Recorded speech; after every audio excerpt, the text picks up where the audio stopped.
Welcome back to Whiskey Wednesday. Whiskey.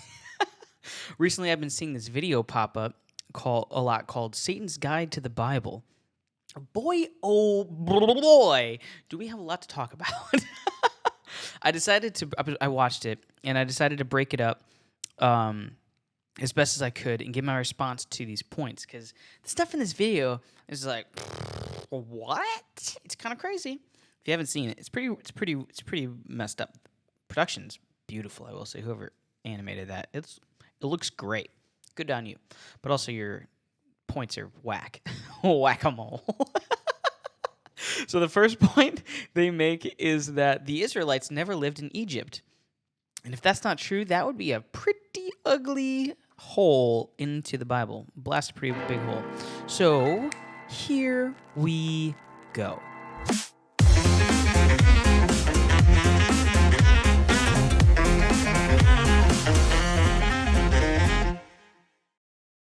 As always, we got a lot to talk about, and I don't know if we have enough time to talk about it, but we're going to do our best.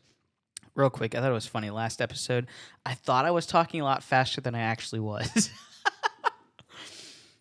So I won't make that fool of myself like I did before and not tell you that I think I'm talking fast. So let's jump into it. So their argument. What does Satan's Guide to the Bible say?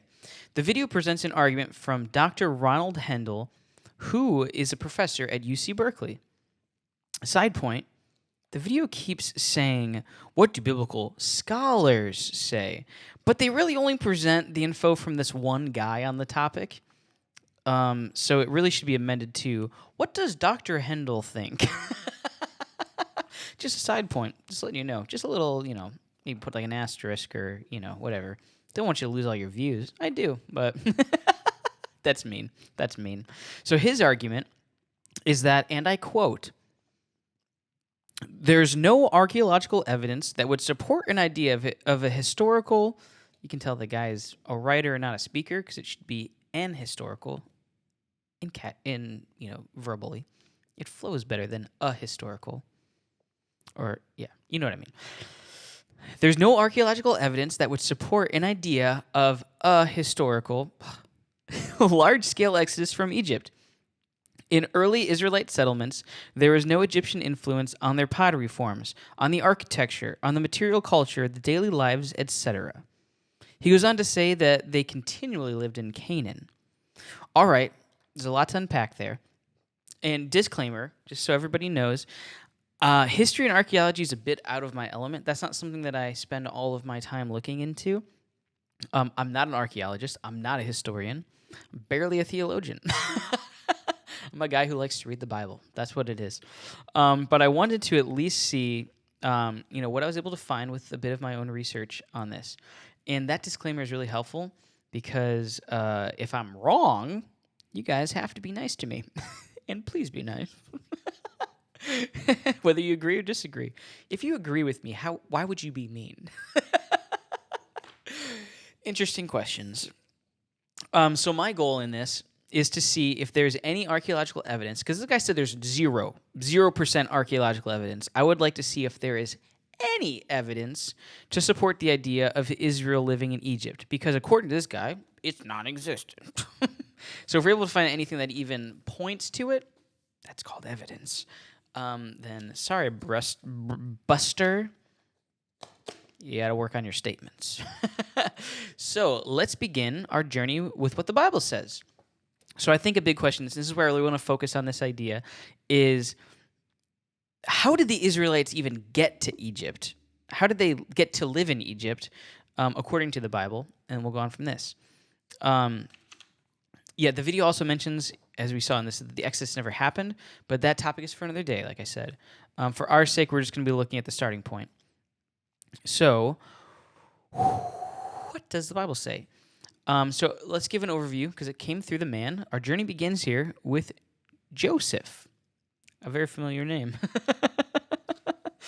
I talked about him in the last episode, and here we are talking about on a little micro scale. Macro, more specific. So Joseph was his father's favorite. He was gifted a multicolored robe.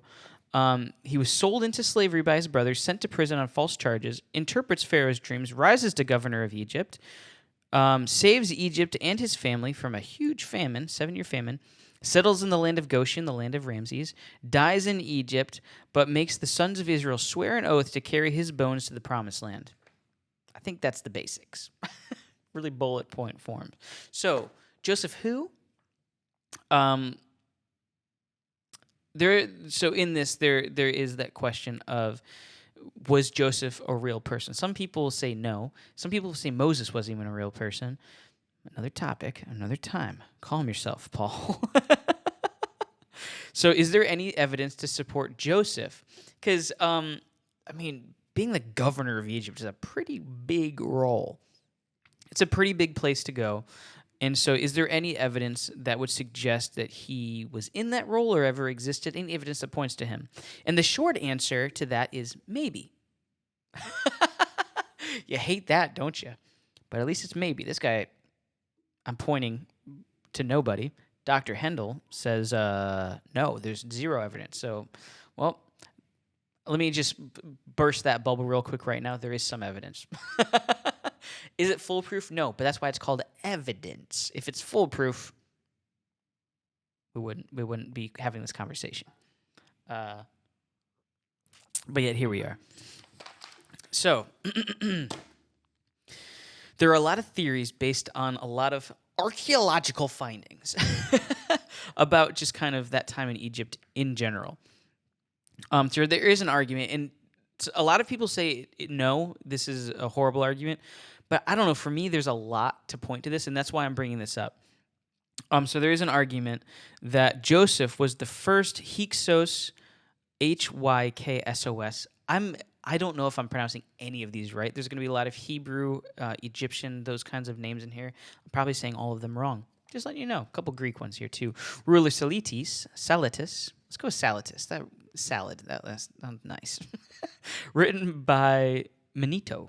Let's go with Manetho. That's kind of fun. That's fun to say. And he was an ancient Egyptian historian and priest who lived in the 3rd century BC.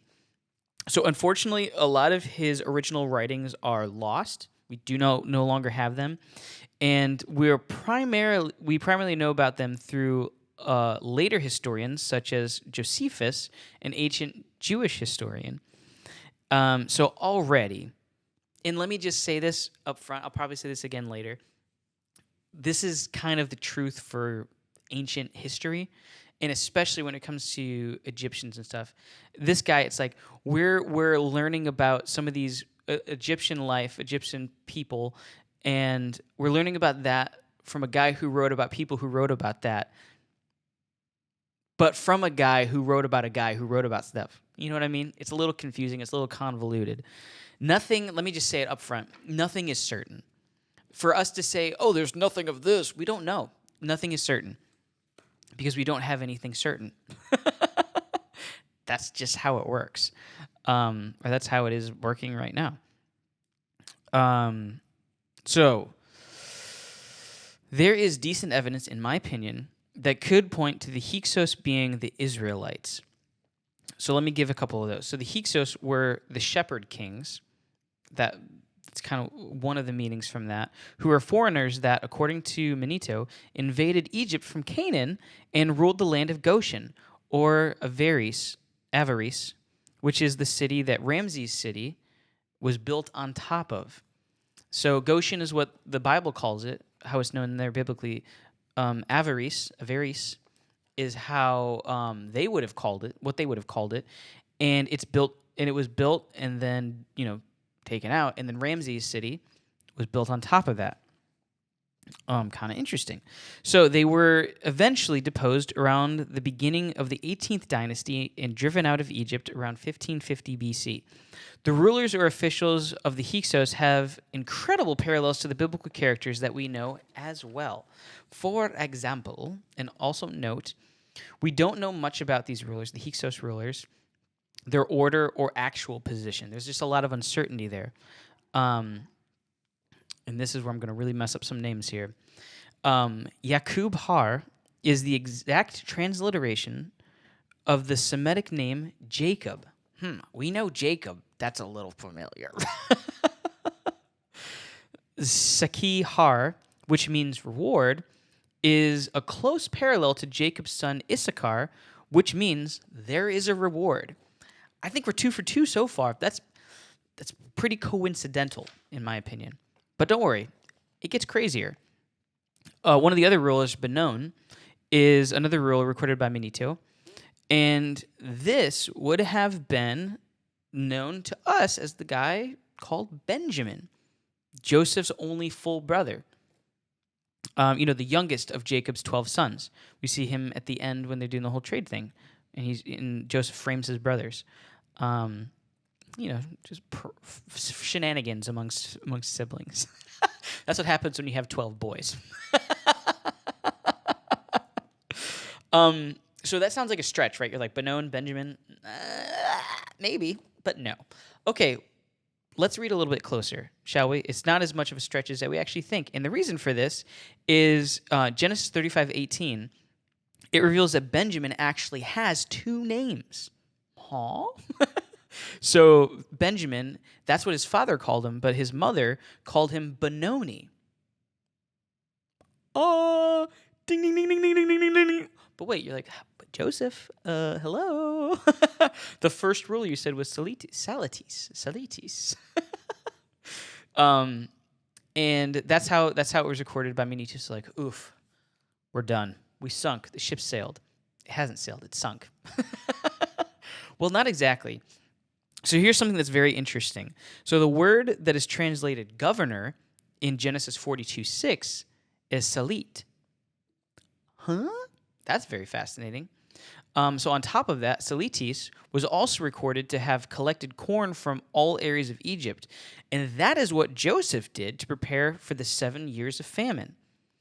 Now, this isn't an open and shut case, because there are aspects that don't seem to line up with what we think about other things and how we're framing like the timeline of things. With the Hyksos, it's like based on when we're placing them in history, doesn't seem compatible with how we're placing the story in the Bible. So there's some debate inside of that. So it's kind of interesting. But those are so many parallels. To me, it's like, I don't think we can just ignore this and be like, well, the timeline doesn't work. Maybe our timeline's wrong. You know what I mean? So there is an Egyptologist. He's not just some... I don't mean to be making fun of this guy, but he's not just some professor. He's the guy who studies Egypt. Sorry, Dr. Hendel. I'm not trying to be mean, but I'm trying to be a little mean because you were being mean to the Bible. And you already said that there's no archaeological evidence, but there already is some evidence that points. And I've got more, don't you worry, that I've found. This is me with like 3 days of Google searching and a lot of reading. I read a lot for these things.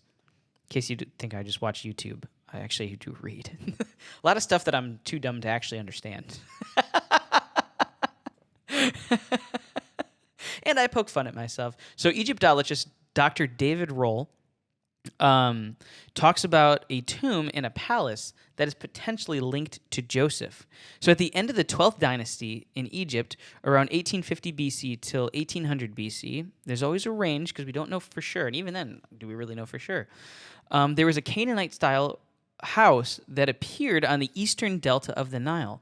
This is, guess what, in the land of Goshen, which is around 200 miles from Canaan. So eventually, this house is demolished, and an Egyptian palace is built in its place.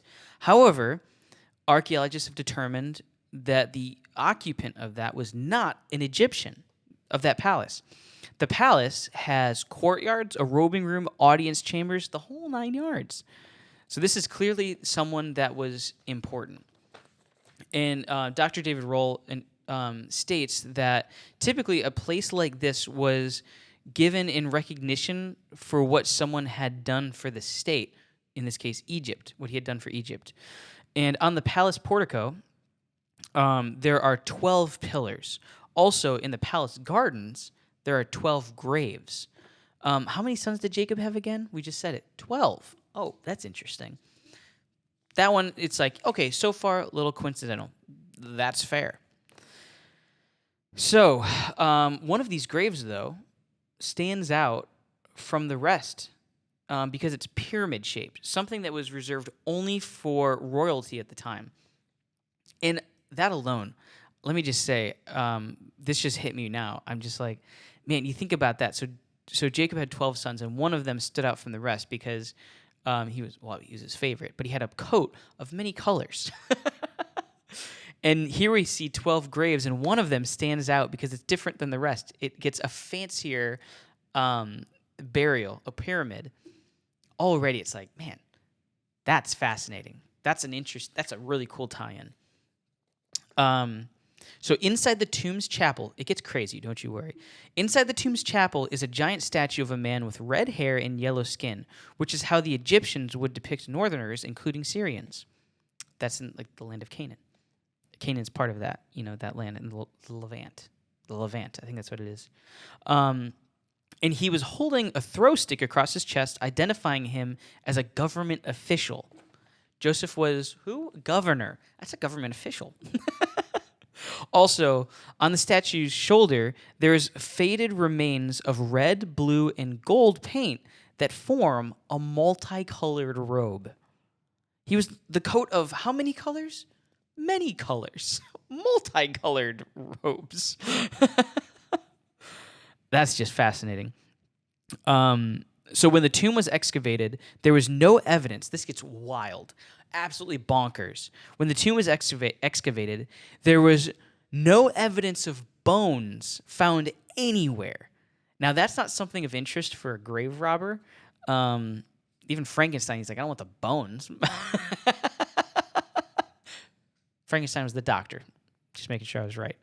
So another Egyptologist, Charles Ayling, said, I got two Egyptologists, not just one, don't you worry, said it would be hard to suggest this tomb was made for anyone else. He added, and I quote, "It would not be unusual for a tomb to have a statue, but it's unusual to have one this large, twice the size of a normal human being. This tells us that it was a very important person. Of course, this is not a pharaoh's tomb or palace, but the man who lived there, you can identify his nationality by looking at the fragments of the statue. Three things: the hairstyle he has, which we often call the mushroom hairstyle, the weapon he carries over his shoulder, a throwing stick, and the coloration of the skin. It's yellow. All those things indicate that this would have been a Syro-Palestinian. Either it is Joseph, or it's somebody who has a career remarkably similar to him. It's an incredible find," end quote. So you might be like, so what if it's a colorful robe?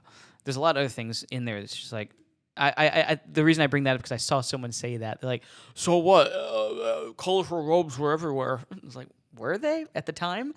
Also, there's a lot of other things that are like, holy cow, you cannot just dismiss this. But okay, so what if it is a colorful robe? Colorful. This is why these episodes end up being 30 minutes long. Colorful robe. I'm actually I'm going pretty quick. In ancient Egypt, linen was by far the most common textile. Plant dyes could be applied to clothing, but the clothing was usually left in its natural color, which was white. Colorful textiles don't really show up until the New Kingdom from about 1550 BC. In about 1550 BC. And if we date Joseph around 1800 BC, then his colorful robe was pretty uncommon. That's amazing. But at the end of the day, with all of this, here's the biggest issues that we still run into is that it's certainty. There isn't any. All of these things just point, and these are some pretty big fingers pointing with that evidence, that, dare I say, archaeological evidence that points pretty heavily to being Joseph. Pretty heavily. But again, it's uncertain.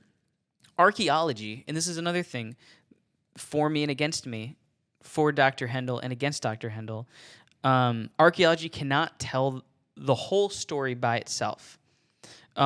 This was from another archaeologist that I was reading. So this he's like, archaeology can't tell the story without writings by itself. It's really just they can tell you like, oh look, they had a tool, but they can't tell you much without anything definite. And writing is more definite. There's lack of papyrus plural is what that is, from that period, due to constant flooding in the eastern delta. So that area was known for a lot of flooding. It was a very muddy and kind of murky area. And so we don't have a lot of evidence about anything that happened there, really.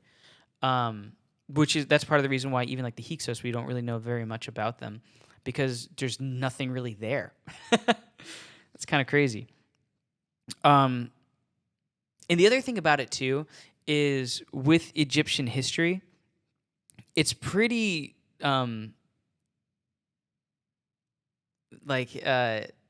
uncertain. You can't really trust it. There's I don't think I ended up writing it here, but I remember I was reading, and it's that they left out a lot of their own history to make themselves look better. That's not uncommon. A lot of places do that. We do that too. Americans, we edit history for sure. Everyone does, to an extent. And the Egyptians were no different. You'd be like, well, that's a cop-out. It's like, yeah, they're not going to write about these things, these massive failures, or at least in this perspective. And you can't just say, oh, it's a cop-out, because we see it. It's been seen. There was a time where there was an Ethiopian invasion that happened and almost wiped out Egypt. And how much of it do you see in Egyptian history? 0%. You see no evidence inside of Egyptian history that talks about this, even though we see it in other texts. They don't even hint at it even happening. To them, there's like, we're the greatest ever and no one has ever touched us. And it's like, well, there's some other things that might show differently. So it's not just a cop-out. It is reality. And even to add a little bit more credence, or at least to the idea of the Hyksos, is Manito is writing these things from perspective of an Egyptian, since he's an Egyptian historian. He's writing based on what they think. We see that even in a lot of other pagan writings. They're written from the perspective of those people. We're not going to see a biblical perspective from a pagan writer. So what's the point? It's just, my point in all of this is to say that it's disingenuous to say that there is no evidence. No evidence. That's just, dare I say, and go this far to say, it's a flat-out lie. It's not true. There's no conclusive evidence. Yes, that is true. There is no conclusive evidence. But that can also be said for much, if not all, of ancient history. So with this, what I'm going to end with in this is that we need to be vigilant. I'm shocked at what I've seen and read and what the video presents. Maybe there's something that I've missed, and if that's true, I'd love to hear what you think. Because at the end of the day, this is what I find, and I don't know everything. I read as comprehensively as I could, and I put this together, but my point in all of this and what my intent was is to say that let's be careful of just the face level what we see and who these people are. Let's be realistic. Let's be honest as much as we possibly can. And I don't like this disingenuous stuff. I don't like these people just being like, "There's no evidence." I'm like, but there is. Let's look at both sides of the fence here. You might not like the evidence. You might not think it's good, but there's evidence. So we have to recognize that. So with that, I would love to hear what you guys think about all of this, what your thoughts are, if you know something that I don't know or something I missed, or you're like, nope, I'd love to hear it. Let's continue this conversation. You can follow me and reach out to me, comment, like, whatever you want to do. You can hit me up on Instagram, Tipsy_Theology, or you can send me an email if you're so inclined. You can write as much as you want. I'll read it all. The tipsytheologypodcast@gmail.com. The links for both of those will be in the description, as well as a link if you'd like to support the show. If you want this and you want I want to help you out to grow, on patreon.com, and the link for that will be in the description as well. And I hope you enjoyed, and I can't see the time from over here, but I hope I kept this one to around 20 minutes. And I will talk to you hopefully sooner rather than later.